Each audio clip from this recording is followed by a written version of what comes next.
is that right? Yeah, kind of. Just like a bit of everything, but like... Yeah, mostly, I mean, Stone, Stone's absolutely my first love. Yeah. I actually started carving stone at school. I had a art teacher at school who just one day saw me making something in clay and said that would be good in stone, and he was a stone carver, so he just brought in a chunk of stone and said, get on with it, and it was just like I'd been doing it all my life. Yeah. And it was brilliant. So, but then I had a wee bit of a break because I let the career teacher at school tell me that there was no way that you could be an artist as a career.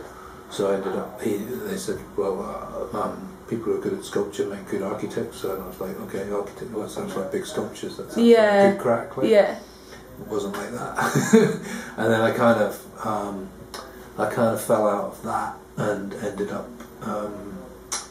I actually ended up working with a circus for about 2 years, like rigging trapezes and messing around with that kind of stuff. But then I got rescued by this sculptor who took me in as like an apprentice, and he was a stone carver. So that was my art training. Was a kind of pretty traditional apprenticeship, actually. Taken in, you're like, oh, I can do it actually. Oh, totally! It was amazing. Yeah, he was a really lovely man. Yeah, and but I always said while I was doing that what I really wanted to do was kind of like public sculpture. I didn't really want to make things for galleries.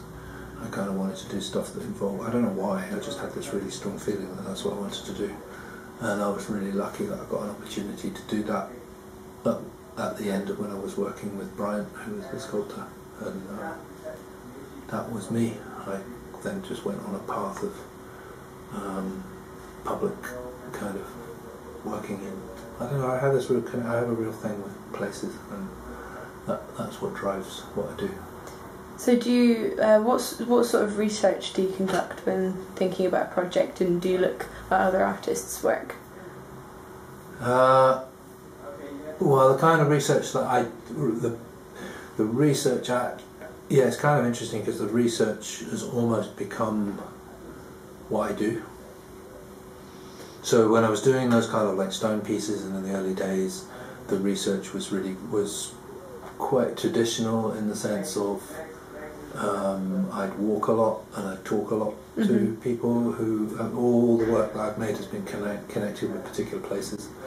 So I'd go walking, talking, and then I'd read history books, or if there'd been poems or stories written about the places, that was the kind of stuff I did. And I'd talk to, so if there was like water involved, I'd talk to scientists that knew about water or whatever. That was the kind of research I did. As far as looking at other artists, not so much really, to be honest. I do look at other artists, but I don't know. I suppose I had I suppose I kind of like grew up in a modernist sort of tradition of like everything had to be completely original, and I didn't want to be feeling like I was copying anything. But I think all artists, we all nick things from each other all of the time, and I think that's actually a good thing. It's about just continuing a tradition. But at the time when I was starting out, I tended not to look too much at other stuff. But the thing when I was saying about the research, it's actually become an end in itself these days, because I got so interested in people's relationship to where they lived that actually became a big part of the work of connecting to people. And so I end up in situations where I wasn't necessarily going to make a particular thing or do a particular thing, but I'd end up just weaving stories around places and people's connections to them, and those became works in themselves, through kind of performances and films. And do you think it's like, do you think some people are missing out by creating artworks just kind of through themselves rather than asking. Okay, through being a kind of more connected process. Yeah. Well, yeah, that's pretty massive. I told you we wouldn't be done by exactly 7 o'clock.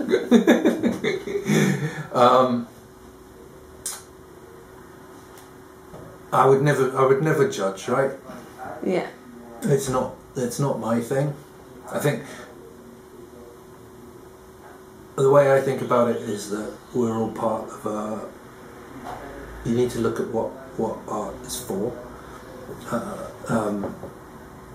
and if you see that as a very, very long continuing tradition, I think art has always been about kind of communicating and connecting with an audience, and in the past it's been about conveying ideas, be they religious ideas or philosophical ideas, and then at a certain, there was a sort of like a break of meaning at a certain point where things started to split up into, there was, for a long time things were quite general, people knew a bit about lots of things, and there was a kind of like a split at a certain time where you became a scientist or an artist or a writer or a doctor or whatever, and you became very, very sort of specialised in that one thing.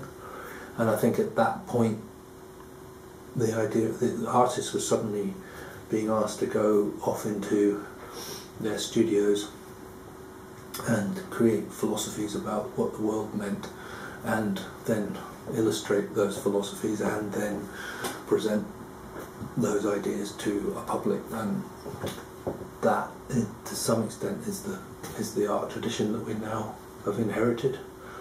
And to me I'm not interested in that tradition particularly, because it actually seems to be making art about art, and I'm not that interested in that. I'm interested in an art that opens spaces of communication and possibility with kind of people, and communicates to people and audiences. So do you think that's... Shouldn't ask me questions like that. Good. do you think that's where your like inspiration and motivation comes from? The communication thing. Yeah, these days, that's what I was saying about the research thing. I kind of tend to identify something that I want to work with. Like when I'm working in Dumfries, I identify in Dumfries that the high street's pretty fucked. The relationship to the river is, could be better. The people in Dumfries feel a bit like Dumfries is a bit rubbish, but people who live in Moniaive and other places would rather die than going to Dumfries half the time, and you can't. But yet there's a strong sense of what it could be, and a pride in the possibilities in the place, and that becomes the thing that drives what I want to do. So that becomes like a mission for me of like I'm trying to achieve something, and that's quite different to a kind of like art for art's sake thing of like, I'm just making my art and I don't care what anybody thinks about it, and it's actually, it's quite a sort of radical position, and then some people would say that what I'm doing isn't art at all, it's a kind of like activism or something. It's not, so take it or leave it, you can decide. Do you have any kind of like working habits, like when like going through a creative process? Do you do like kind of sketches, and how does your kind of creative absolutely work? No, I love to draw, and there's a kind of like, there's a big, I think my creative process is one of just gathering from everywhere, of like you just like become this aerial when you're starting something off, of like everything you're looking at, like that thermos flask or something suddenly takes on this massive significance of like, that's it, I'm going to make this work about this thermos flask, and you gather all of those things and draw them, photograph them, stick them in sketchbooks, and then there's a process of honing that down and re-looking at all of those things and kind of constantly flicking through the sketchbook of like what's the thing that's jumping out at you.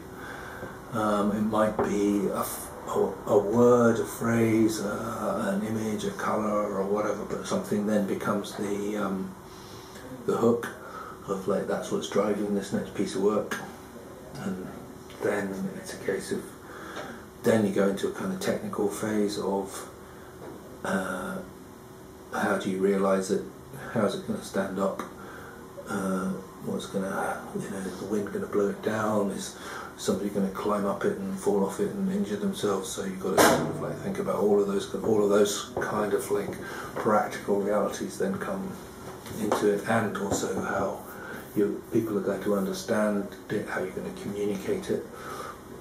That becomes the next stage, but it's always really important to keep going back to that original thing that you felt was the hook and the driver.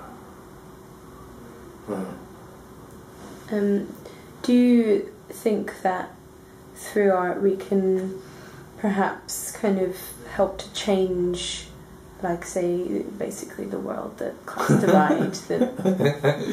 Yeah, totally. Totally.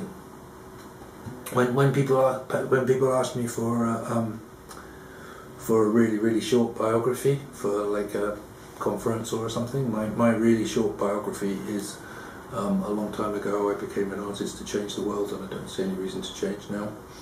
That's my biography. And yeah, I think art should be about something. It should be about ideas. It should be about possibilities. It should be about opening people's minds and empowering people. That's a really big, important thing for me, is creating opportunities for people to be part of. We haven't talked about collaborating and working in teams and bringing people into the work, which is a big part of what I do. And that for me is about creating opportunity and the confidence, self-confidence in people to kind of go on and do and say, well, like, because I think artists are often sort of like mad enough to stick their heads up above the parapet and do crazy things when the rest of the world thinks, well, no, can you do that? Like, so, and I think that's inspiring. I think that's one of the roles that we have, is to inspire other people to do the things that they dream of, and that you can do them, and you often don't have to ask permission. You just get on and do it, and that inspiration and example is as important as anything else that we do, as far as I'm concerned.